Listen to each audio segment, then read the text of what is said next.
ดมทางนี้ด้วยภูมิปัญญาประดิษฐ์คิดค้นและพัฒนาจนเป็นสินค้าส่งออกไปขายจากดินเหนียวนำมาปั้นสร้างและสรรเครื่องใช้ได้หลากหลายมีหลายรูปหลายแบบหลายลวดลายเสริมขยายสร้างรายได้ให้ครอบครัวแค่แล้ว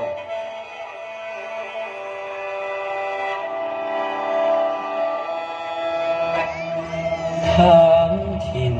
ดินแดนนี้อุดมแห่งนี้ด้วยภูมิปัญญาจากก้อนดินที่ธรรมดากลายเป็นสินค้าราคาแพ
น้ำมาจากถิ่นฐานบ้านเฮา